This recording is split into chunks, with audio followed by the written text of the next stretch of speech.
और दोस्तों, मैं दिव्यांश आप सभी का स्वागत करता हूं आपके अपने चैनल द एग्जाम्स अड्डा में।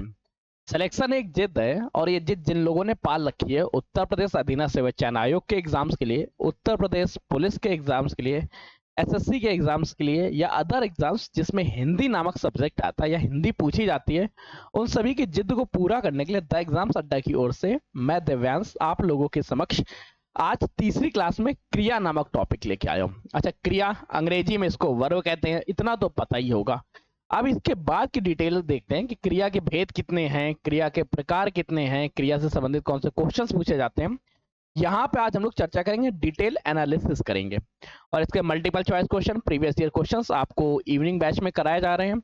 अगर आप उससे नहीं जुड़े हैं तो कमेंट कर दीजिएगा, आपको उस बैच से जोड़ दिया जाएगा। और अब सेशन को स्टार्ट करते हैं। और सिलेक्शन एक जिद के अंतर्गत तीसरी क्लास है। अगर आपने पहले की दो नहीं देखी है तो इस प्लेलिस्ट को चेक कर लीजिएगा, यहाँ आपको सारी चीजें मिल जाएंगी। और सबसे जरूरी चीज, इन सभी के हैंड रिटन नोट्स आप लोगों को फ्री में मिल रहे हैं।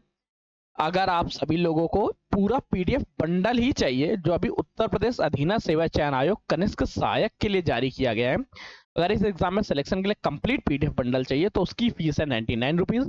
उसको किस तरह से लेना है उसके लिए मैंने एक वीडियो बिगाड़ रखी है, आप वहां जाके देख लीजिएगा। आज केवल यहाँ पे हम लोग चर्चा करेंगे क्रिया के बारे में। तो क्रिया की सेशन लेते हैं और पता करते हैं क्रिया की परिभाषा क्या होती है। सबसे पहले देखो, क्रिया क्या है। बड़ी सीधी सी चीज है, किसी भी काम के करने या होने का ज्ञान हो। काम के करने या उस कार्य के होने का जब हमें पता चलता हो, कार्य के करने या कार्य के होने का हमें जिस शब्द से पता चले उसे हम लोग क्रिया कहते हैं। क्रिया क्या है? किसी भी काम के होने या करने का ज्ञान हमें जिन शब्दों से होता है उन्हें हम लोग क्रिया कहते हैं। चलते हैं अपने डेफिनेशन की क्लास में, अपने हैंड रिटन नोट्स के बारे में, वहां से चर्चा करते हैं क्रिया के बारे में। तो क्रिया का शाब्दिक अर्थ क्या है? क्रिया का शाब्दिक अर्थ है किसी काम या कार्य का वे शब्द या शब्द समूह जिसके द्वारा कार्य के होने, कार्य के घटित होने या क्रिया के होने का बोध हो जाए, उन्हें हम लोग कहते हैं क्रिया। उन्हें हम लोग क्या कहेंगे? क्रिया। अब क्रिया के भी दो भेद हैं, एक मुख्य क्रिया तथा दूसरी सहायक क्रिया। सहायक क्रिया के तौर पे हम काल का अध्ययन करेंगे, पक्ष का अध्ययन करेंगे, वृत्ति व वाच्य का अध्ययन करेंगे। परंतु यहाँ केवल हमारी मुख्य चर्चा रहेगी मुख्य क्रिया के बारे में। मुख्य क्रिया के 6 भेद होते हैं: मूल क्रिया, व्युत्पन्न क्रिया, नामिक क्रिया, समस्त क्रिया, संयुक्त क्रिया व मिश्र क्रिया। मूल क्रिया के भी दो भेद हैं, सकर्मक क्रिया, अकर्मक क्रिया। आपको कई बार क्वेश्चन पूछा जाता है सकर्मक क्रिया क्या है, अकर्मक क्रिया क्या है। व्युत्पन्न क्रिया में दो क्रिया की चर्चा करेंगे, प्रेरणार्थक क्रिया तथा व्युत्पन्न क्रिया। व्युत्पन्न क्रिया, अब ध्यान रखो, पूरा एक बार डिटेल से देखो, पूरी डिटेल किस तरह से देखनी है। सबसे पहले क्रिया क्या है? वे शब्द जिससे किसी काम के होने या काम के करने का बोध होगा उसे हम क्रिया कहेंगे। क्रिया के दो भेद हैं, मुख्य क्रिया तथा सहायक क्रिया। मुख्य क्रिया के 6 भेद हैं: मूल क्रिया, व्युत्पन्न क्रिया, नामिक क्रिया, समस्त क्रिया, संयुक्त क्रिया, मिश्र क्रिया। मूल क्रिया के दो भेद, सकर्मक व अकर्मक, और व्युत्पन्न क्रिया के दो भेद, क्रियार्थ, प्रेरणार्थक व व्युत्पन्न क्रिया। अब चर्चा करते हैं मूल क्रिया। मूल क्रिया के दो भेद पढ़े हम लोगों ने, एक सकर्मक, एक अकर्मक क्रिया। अकर्मक के भी दो भेद, पूर्ण अपूर्ण। सकर्मक के पूर्ण व अपूर्ण, और पूर्ण सकर्मक क्रिया को एक कर्मक और द्विकर्मक। अब पढ़ते हैं पहले अकर्मक क्रिया क्या है। देखो, अकर्मक का मतलब है जहां कर्म की आवश्यकता नहीं है। जहां पर कर्म की आवश्यकता नहीं, वहां क्या होगी? वहां पे अकर्मक क्रिया होगी। अब समझिए किस तरह, वह वाक्य जिसमें क्रिया का संबंध कर्ता के साथ होता है, वहां पे कर्म का अभाव हो गया, कर्म की आवश्यकता नहीं होगी, उन्हें हम बोलेंगे अकर्मक क्रिया। अकर्मक क्रिया क्या है? जहां पे कर्म का कोई बोध ना हो या कर्म की आवश्यकता ना हो, उन्हें हम अकर्मक क्रिया कहेंगे।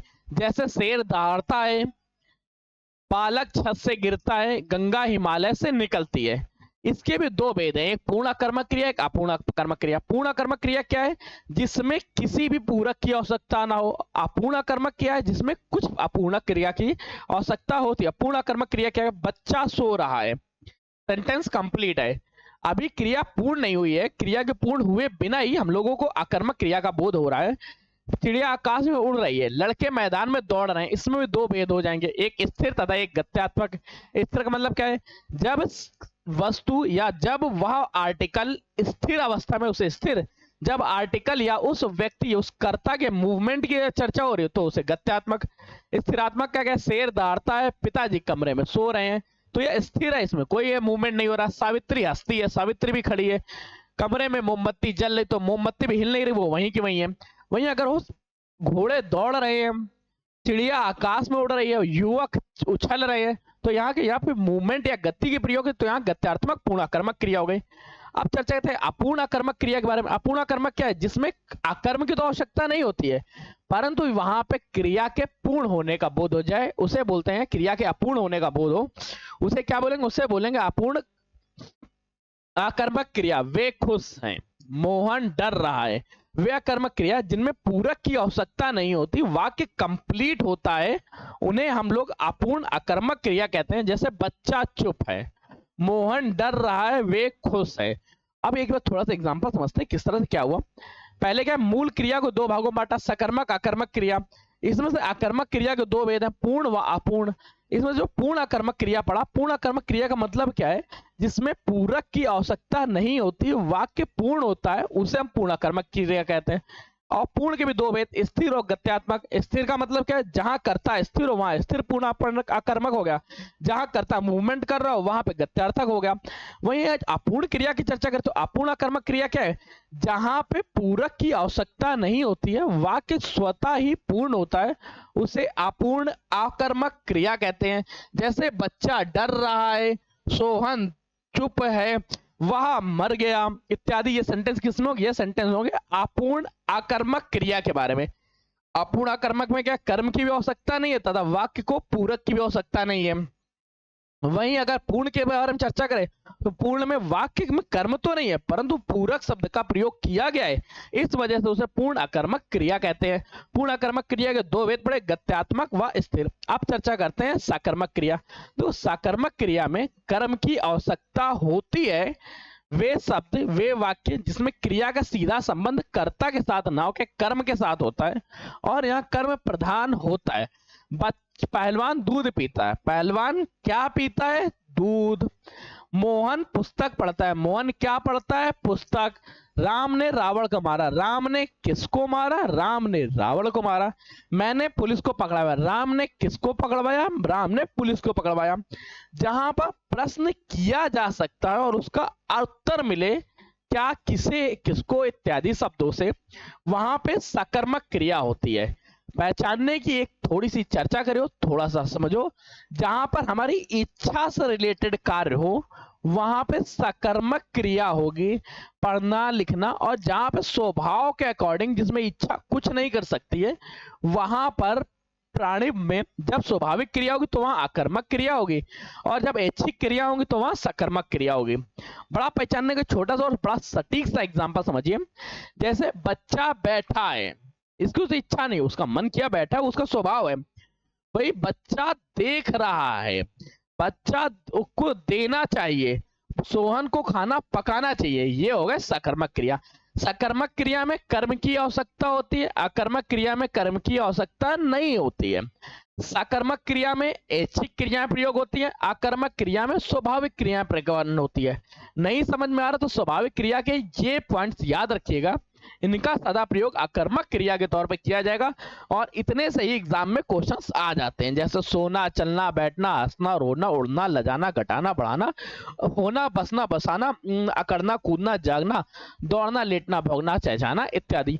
अब सकर्मक क्रिया की चर्चा करें। सकर्मक क्रिया के भी दो भेद है, एक पूर्ण एक अपूर्ण। पूर्ण का मतलब क्या, जो स्वतः ही पूर्ण अर्थ दे रहा हो, उसमें अर्थ पूरा निकल जाता तो उसे पूर्ण कहेंगे। अगर अर्थ पूर्ण अर्थ नहीं प्राप्त हो रहा तो उसे अपूर्ण सकर्मक क्रिया कहेंगे। पूर्ण सकर्मक क्रिया क्या है? पूर्ण सकर्मक क्रिया वे सकर्मक क्रियाएं जो अर्थ को पूर्णतः प्रकट करती हैं या पूर्णतः अर्थ उत्पन्न कर रही होती हैं, उन्हें हम पूर्ण सकर्मक क्रिया कहते हैं।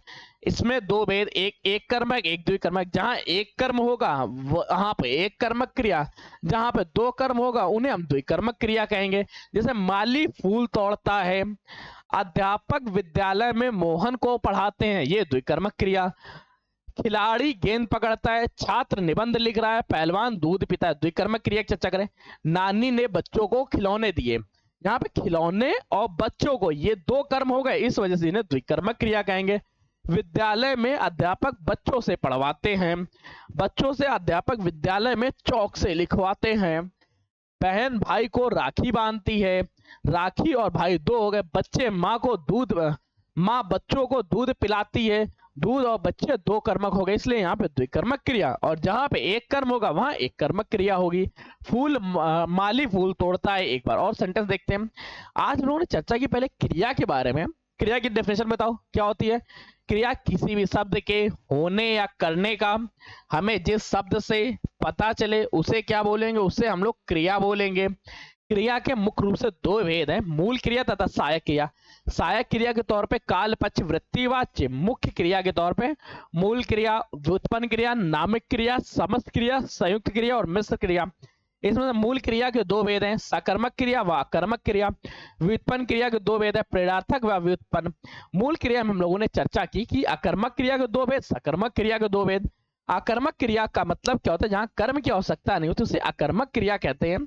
या स्वाभाविक गुणों का प्रयोग हो रहा है, वहां पर भी अकर्मक क्रिया होती है। अकर्मक क्रिया में हम लोगों ने देखा, शेर दौड़ता है, बच्चा छत से गिरता है, गंगा हिमालय से निकलती है। इसके जो पूर्ण अकर्मक क्या मतलब क्या हुआ, जहां पे किसी भी शब्द का पूरक होना प्रकट हो रहा हो, पूर्ण अर्थ निकल रहा हो, यहाँ पूरक की आवश्यकता नहीं होगी, सेंटेंस खुद में ही पूर्ण है, तो वहां पूर्ण अकर्मक क्रिया होगी। जहां पूरक की आवश्यकता होगी वहां अपूर्ण अकर्मक क्रिया होगी। पूरक अकर्मक क्रिया के दो भेद, स्थिरात्मक व गत्यार्थक। स्थिरात्मक मतलब क्या, जहां मूवमेंट हो रहा, मूव करो, उससे स्थिरात्मक स्थिर रहेगा। गत्यात्मक गति कर रहा होगा। कौन, कर्ता। अगर कर्ता स्थिर है तो स्थिरार्थक पूर्ण अकर्मक क्रिया कहेंगे। अगर कर्ता गति कर रहा तो उसे गत्यार्थक पूर्ण अकर्मक क्रिया कहेंगे। स्थिरात्मक पूर्ण अकर्मक क्रिया में हम लोगों ने चर्चा की थी, शेर दौड़ता है, पिताजी कमरे में सोते हैं, मोमबत्ती जल रही है कमरे में मोमबत्ती जल रही। गत्यार्थक में चर्चा की, घोड़े मैदान में दौड़ रहे हैं, चिड़िया आकाश में उड़ रही है, युवक उछल रहे हैं। अपूर्ण अकर्मक क्रिया का मतलब क्या, अपूर्ण अकर्मक क्रिया का मतलब जहां पे कर्म की तो आवश्यकता नहीं है, साथ में पूरक की भी आवश्यकता है, पूरक भी नहीं प्रदर्शित होता। जैसे वे खुश है, क्या कुछ कभी कोई प्रश्न हो सकता है। बच्चा चुप है, सकर्मक क्रिया में हम लोगों ने चर्चा की, जहां पे कर्म की आवश्यकता होती है उन्हें हम लोग सकर्मक क्रिया कहते हैं। सकर्मक क्रिया के बाद सकर्मक क्रिया के दो भेद होते हैं, एक पूर्ण सकर्मक क्रिया, एक अपूर्ण सकर्मक क्रिया। पूर्ण सकर्मक क्रिया के भी दो भेद, एक कर्मक द्विकर्मक। जहां एक कर्म की आवश्यकता वहां एक कर्मक। पूर्ण सकर्मक क्रिया वे सकर्मक क्रिया जो स्वतः अर्थ पूर्ण दे देती हैं, इनमें और शब्द की हमें अभाव नहीं प्रदर्शित होता है। द्विकर्मक क्रिया, अब चर्चा करते हैं अपूर्ण सकर्मक क्रिया। अपूर्ण सकर्मक क्रिया का मतलब है जिसमें कर्म के होते हुए भी पूरक शब्द की आवश्यकता होती है। कर्म तो विद्यमान है परंतु एक और शब्द लगाया गया जिसकी वजह से वह शब्द पूर्ण हो रहा है, इस वजह से उसे अपूर्ण अकर्मक क्रिया कहते हैं। जैसे मुझे तो बहुत अनुभवी लगता है, मुझे वह बहुत अनुभवी लगता है, मुझे वह अनुभवी लगता है, मुझे वह लगता है, तो उसने बात चलेगी। बात जो अनुभवी शब्द, बहुत शब्द का प्रयोग किया गया, इस वजह से यहाँ पे अपूर्ण अकर्मक क्रिया हो गई। रमेश तुम्हें अपना भाई मानता है। प्रयोग व रचना के आधार पर क्रिया के भेद पढ़ लेते हैं। सामान्य क्रिया, संयुक्त क्रिया, नाम धातु क्रिया, प्रेरणार्थक व पूर्वकालिक क्रिया। सामान्य क्रिया अभी प्रयोग किया, वह वाक्य जिसमें एक ही क्रिया का बोध हो रहा, वहां पे सामान्य क्रिया होगी। जैसे मोहन पढ़ता है, मोहन दूध पीता है, सोहन बाजार जाता है, शिशुपाल टाइप करता है। हमें वीडियो शेयर करनी चाहिए। और हाँ, सबसे पहले आपके मन में जो भी प्रश्न उठ रहे हैं कमेंट करिए। आपके एक एक कमेंट पढ़ने के लिए मैं लगातार आतुर रहता हूं और आप सभी लोगों को कमेंट शेयर करना चाहिए। जितने ज्यादा से ज्यादा कमेंट करने के बाद दोस्तों को शेयर करेंगे उतना ही हमें और मजा आएगा, हम और अच्छे से पढ़ाएंगे। संयुक्त क्रिया क्या है, संयुक्त क्रिया वह क्रिया जिसमें दो या दो से अधिक क्रियाओं का प्रयोग एक साथ होता है, उसे संयुक्त क्रिया कहते हैं। जैसे पुलिस को देख के चोर भाग गया, जहाज नदी में डूबता चला गया, मैंने पत्र लिखे हैं इत्यादि। नाम बोधक क्रिया की चर्चा करो। नाम बोधक क्रिया के बारे में चर्चा कर, ध्यान रखना, जो शब्द संज्ञा और सर्वनाम में विशेषण के योग्य बनने करने के बाद, संज्ञा और सर्वनाम में अगर कोई विशेषण लगा दिया जाए, संज्ञा या सर्वनाम या विशेषण, इन सभी शब्दों में कुछ नए शब्द का ऐड कर दिया जाए और उससे वह क्रिया का बोध करा दे, तब वहां होगा नाम धातु क्रिया। संज्ञा या सर्वनाम में कुछ नया शब्द जोड़ने से वो अगर क्रिया का कार्य करने लगे, जैसे जमींदार ने किसान की जमीन हथिया ली है, ये है तो हाथ, परंतु हाथ में नए शब्दों को जोड़ के हथियाना बना दिया। राधा बहुत बतियाती है, बतियाना को बतियाता। बुढ़िया तो सटिया गई, बूढ़ा होने को बुढ़िया बना दिया गया। ये तो सटियाना हो गया, ये जो 60 था 60 से सटियाना बना और इसी सटियाना को हो गया नाम धातु क्रिया। अब देखते हैं यहाँ से, जैसे अपना का अपनाना, मोहन सुरेश को अपनाने लगा।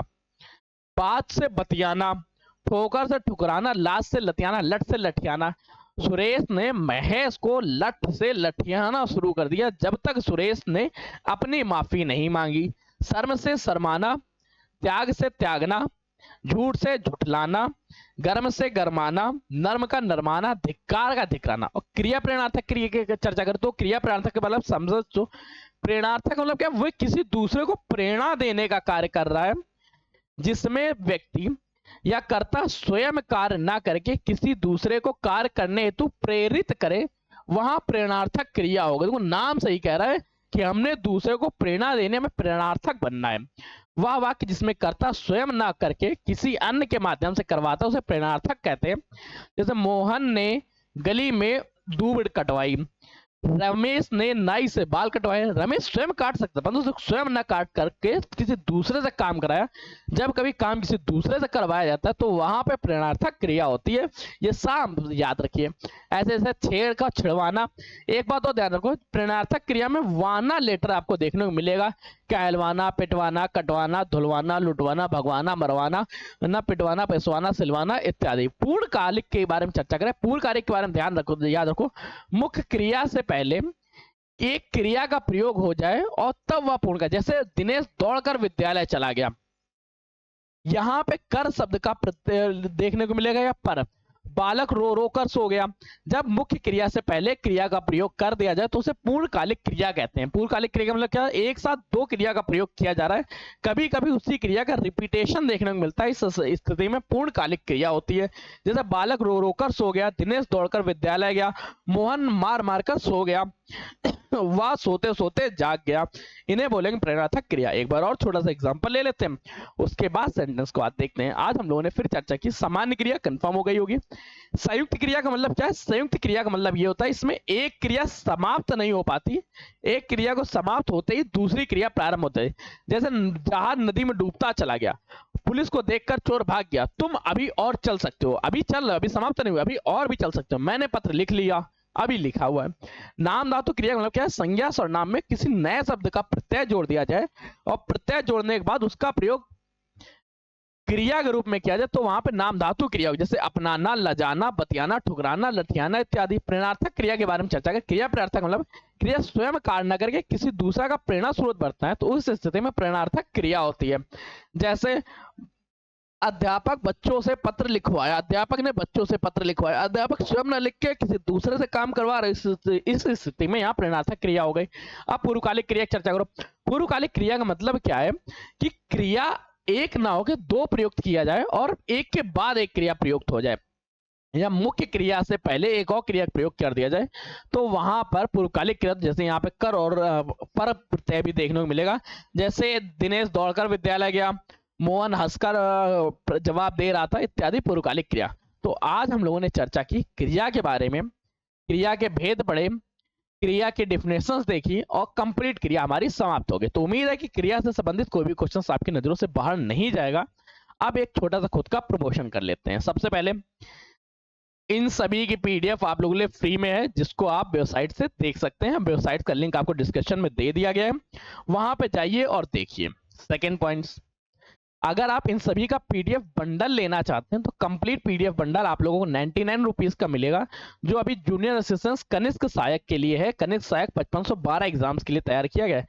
अगर आप इसको ज्वाइन करना चाहते हैं, ये लेना चाहते हैं, तो फिर आप लोगों को एक 99 रुपीज की एक छोटी सी टोकन मनी पे करनी होगी, जहां से आप लोगों को इन सभी चीजों का प्री हैंड रिटन नोट्स आपको मिल जाएगा।